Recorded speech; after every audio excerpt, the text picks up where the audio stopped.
احسانات ہیں۔ یا اللہ جی آپ کون سے احسان کی بات کر رہے ہیں اور کن پہ احسان کیا؟ فرمایا لقد من اللہ علی المؤمنین اذ بعث فیہم رسولا۔ فرمایا بے شک یہ سارے احسانات میرے ہی ہیں، ساری نعمتیں میری ہی ہیں، لیکن میں باقی لوگوں سے خطاب نہیں کر رہا، صرف مومنوں سے خطاب ہے کہ اے مومنو تمہارے اوپر اللہ کا احسان ہوا۔ اذ بعث فیہم رسولا، وہ احسان کیا؟ فرمایا میں نے اپنا پیارا حبیب تمہیں دے دیا، اپنا پیارا محبوب رسول تمہیں عطا کر دیا۔ اب دنیا کا قانون و اصول تو یہ ہے نا کہ کوئی کسی کو اپنا دوست نہیں دیا کرتا، کوئی کسی کو اپنا محبوب نہیں دیا کرتا۔ تو یہ بہت بڑا احسان ہے مومنوں پہ کہ اللہ نے اپنا محبوب انہیں عطا کر دیا۔ اذ بعث فیہم رسولا من انفسہم، تمہارے اندر تمہیں میں سے رسول اس لیے بھیجا، اللہ اکبر، یعنی کہیں اور سے نہیں بھیجا، کسی دوسری مخلوق سے نہیں بھیجا، اس لیے کہ تمہاری اس سے مناسبت ہونا، تمہارے ساتھ اٹھنے بیٹھنے والا، 40 سال تمہارے اندر گزارنے والا وہ محبوب جس وقت اعلان نبوت فرمائے تو تمہارے سامنے اس کے 40 برے ہوں، پوری زندگی کی ایک ترتیب ہو، اس کی صداقت، اس کی امانت، اس کی دیانت، اس کی شرافت، اس کا اٹھنا بیٹھنا، اس کا چلنا پھرنا، اس کے والدین، اس کے عزیز و اقارب، اس کی بیویاں، اس کے بچے، اس کے داماد، اس کے جتنے رشتے ناتے والے ہیں، جو کچھ ہے وہ سارے کا سارا تمہارے سامنے ہو۔ اب اس محبوب کو جب تم اتنے جانتے ہو، اتنے پہچانتے ہو، اسے صادق و امین بھی مانتے ہو، اسے شرافت کا تاج بھی اس کے سر پہ پہناتے ہو، حسن کا، خوبصورتی کا اسے بادشاہ بھی کہہ رہے ہو، آؤ میں بتاتا ہوں پھر اس کے فرائض منصبی کیا ہے، میں نے اسے بعثت کے مقاصد کیا دیے ہیں۔ یا اللہ جی کیا؟ فرمایا اتلو علیہم آیاتی، فرمایا سب سے پہلا جو اس کا فرائض منصبی میں سے، بعثت کے مقاصد میں سے پہلا مقصد، پہلا فرض ہے میرے محبوب کا، وہ یہ ہے کہ یتلو علیہم آیاتی، یہ قرآن کی آیات کی تلاوت کرتا ہے۔ قرآن کی آیات کی بولیے تلاوت کرتا ہے۔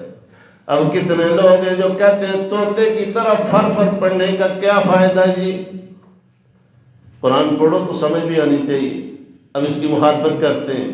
لیکن اللہ رب العزت نے ترتیب یہ رکھی، فرمایا پہلے اسے سیکھو، پڑھو، اس کی تلاوت کرو۔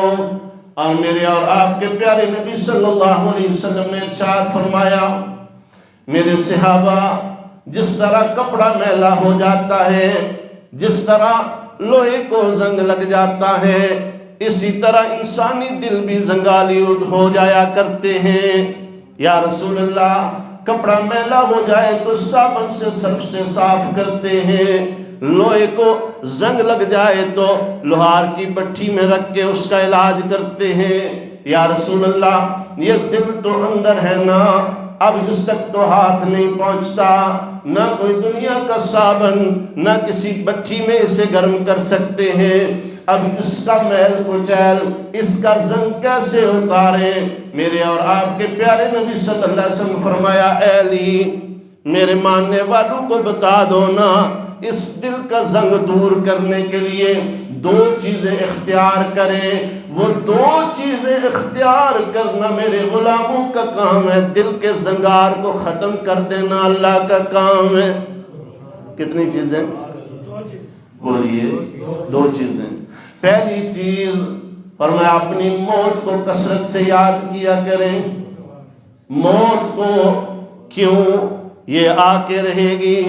اینما تکونوا یدرککم الموت ولو کنتم فی بروج مشیدہ. فرمایا یہ موت ہر ایک کو آئے گی نا. اگر تم مضبوط قلعے بنا لو، ان قلعوں میں پناہ لے لو، ان میں چھپ کے بیٹھ جاؤ، تب بھی موت سے بچ نہیں سکتے. قل ان الموت الذی تفرون منہ فإنہ ملاقیکم. فرمایا اے میرے محبوب صلی اللہ علیہ وسلم ان میرے بندوں سے فرما دیجئے جتنا بھاگتے ہو بھاگ سکو. بھاگنا چاہتے ہو موت سے بھاگتے رہو. بھاگ بھاگ کے تم تھک جاؤ گے. فَإِنَّهُ مُلَاقِيكُمْ، وہ موت آ کے تمہیں دبوچ لے گی. تو موت کا ایک وقت مقرر ہے، مرنا تو ہے، لیکن اس موت کو جو بندہ کثرت سے یاد کرتا ہے، اپنے مرنے کی فکر کرتا ہے، میں نے مرنا ہے، میں نے قبر میں جانا ہے، میدان محشر میں رب کے حضور کھڑا ہونا ہے. فرمایا پہلی یہ چیز ہے کہ جو بندے کے دل کے زنگار کو دور کرتی ہے. اور دوسرا فرمایا تلاوت قرآن، یہ ایسا عظیم نسخہ ہے کہ یہ دلوں کو پاک کرتا ہے، دلوں کو پاک کرتا ہے. جتنا تلاوت کلام بڑھے گا، جتنا تلاوت زیادہ کرتے جائیں گے، اتنا دل زیادہ پاک ہو جائے گا.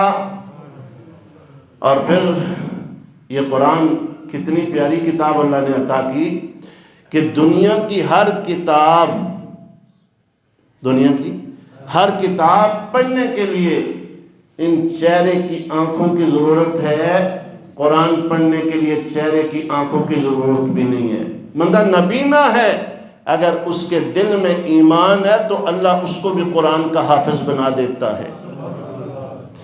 تو فرمایا یہ کتاب میں نے تمہیں ایسے عطا کی ہے کہ آنکھوں والے بھی اسے پڑھ سکتے ہیں اور بغیر آنکھوں والے بھی اسے پڑھ سکتے ہیں. پڑھو.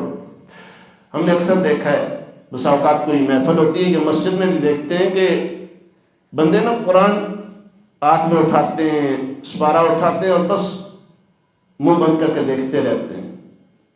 اس سے قرآن پاک کو دیکھنے کا ثواب تو ملتا ہے. کیا کہا میں نے؟ قرآن پاک کو دیکھنے کا ثواب ملتا ہے لیکن تلاوت کا ثواب نہیں ملتا. جب تک بندے کے ہونٹ نہ ہلیں، جب تک الفاظ ادا نہ ہو، تلاوت کے ثواب سے بندہ محروم رہ جاتا ہے.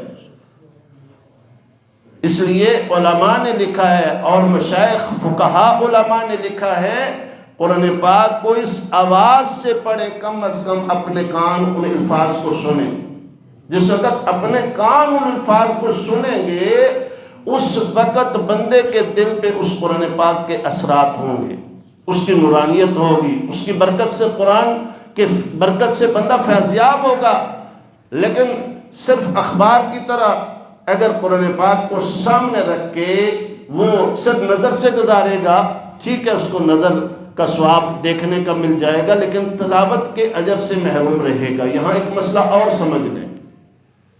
بہت سارے لوگوں کو آپ نے دیکھا ہوگا نماز پڑھتے ہیں نا تو بس ایسے اللہ اکبر کر کے ہاتھ باندھ کے نا تو پڑھتے شرتے کوئی نہیں ہے، چپ کر کے کھڑے رہتے ہیں، پتہ دل میں پڑھتے رہتے ہیں. تو ایسے نماز نہیں ہوتی. نماز کے اندر اتنی آواز سے، جیسے میں نے پہلے عرض کیا کہ اپنی زبان سے اپنے کان سنیں، اتنی آواز سے پڑھنا یہ فرض ہے. قرات کرنا فرض ہے. اگر یہ نہیں کرتا بندہ تو اس کی نماز نہیں ہوتی.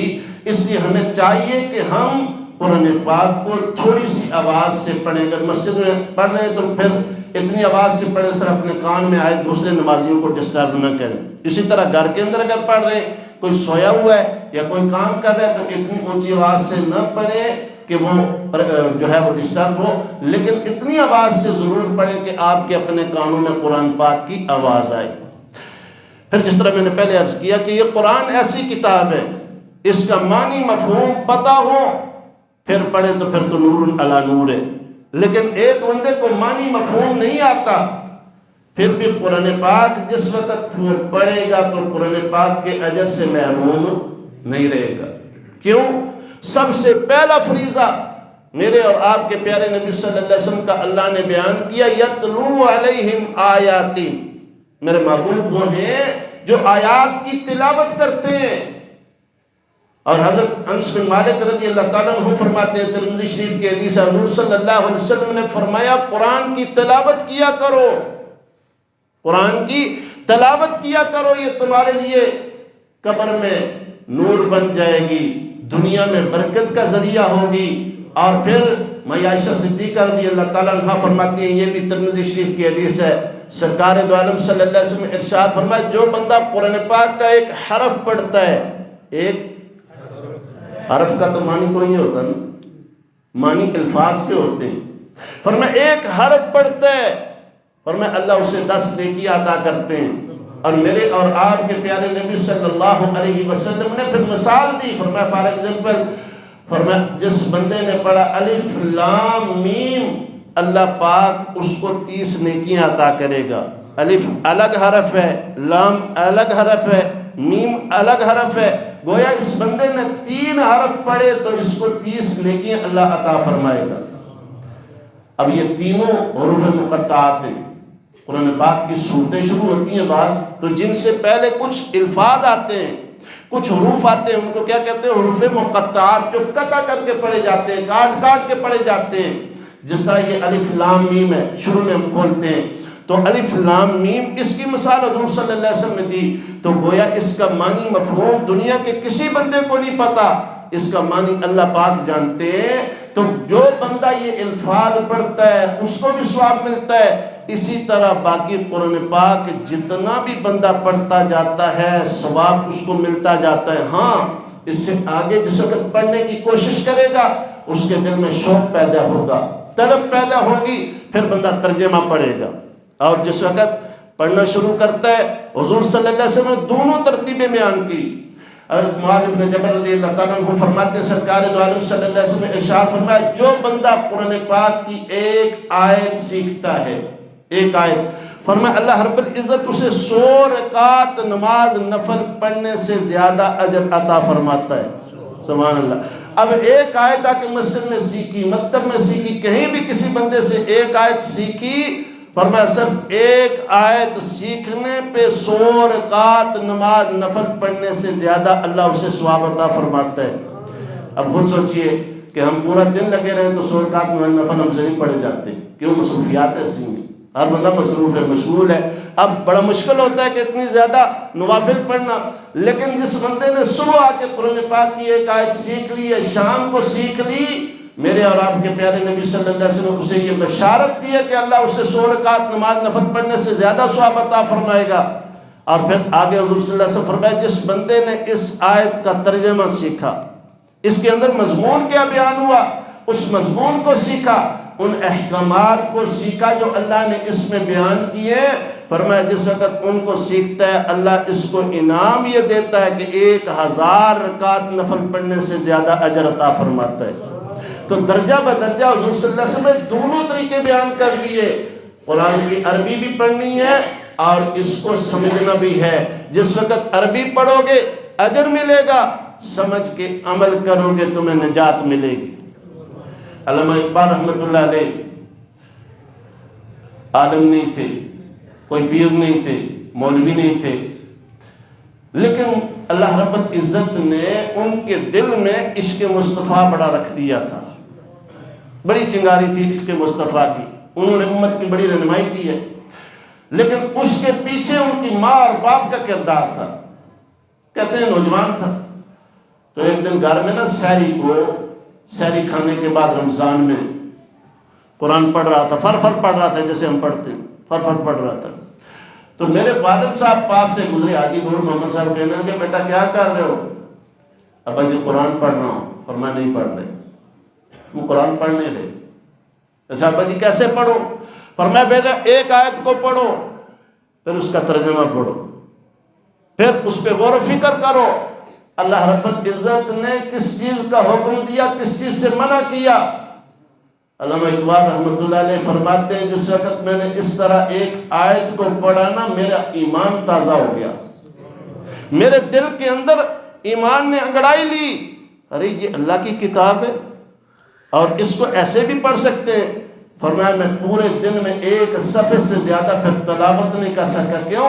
جس وقت اس کو سمجھنا شروع کیا، اس سمجھنے میں بھی ایک لذت تھی، اس میں بھی ایک مزہ تھا.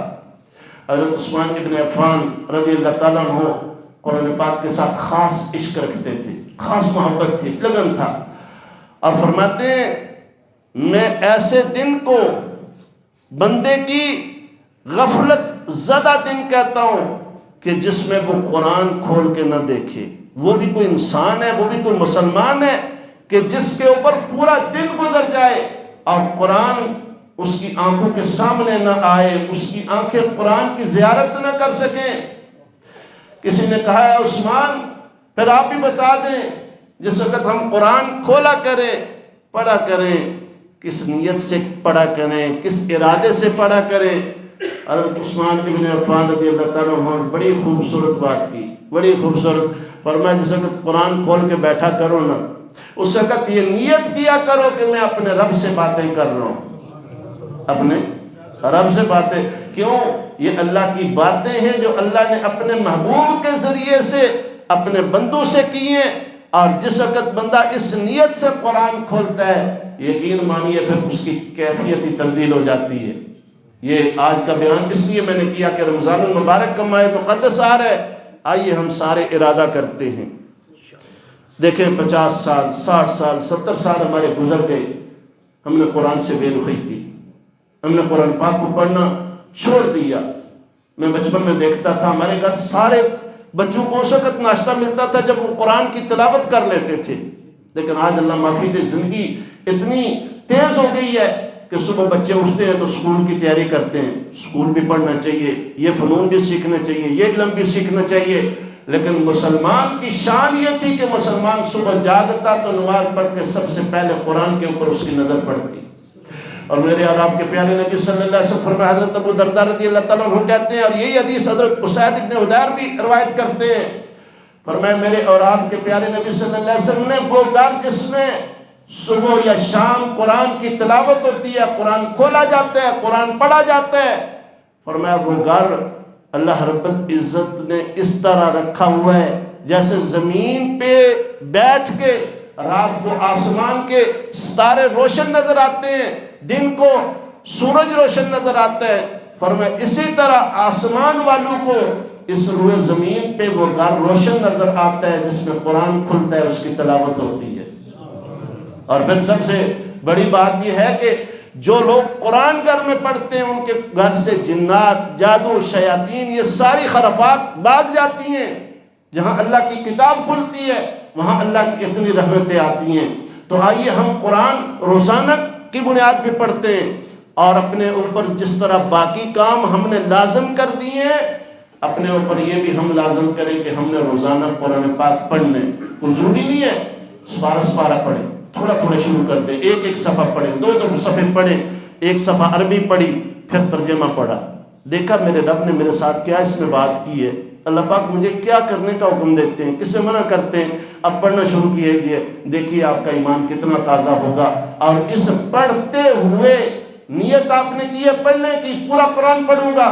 کیوں؟ اللہ کی باتیں اللہ نے جو اپنے محبوب کے ذریعے سے مجھ سے کی ہیں، پورا قرآن پڑھنے کا ارادہ کیا، چند صفحے پڑھ سکا، چند سپارے بندہ پڑھ سکا، فوت ہوا تو پورا قرآن پڑھنے کا ثواب اللہ عطا فرمائے گا. یہ اس کی نیت تھی نا. تو اللہ ہم سب کو عمل کی توفیق عطا فرمائے. وما علینا الا البلاغ. سنتے پڑھ لیجیے.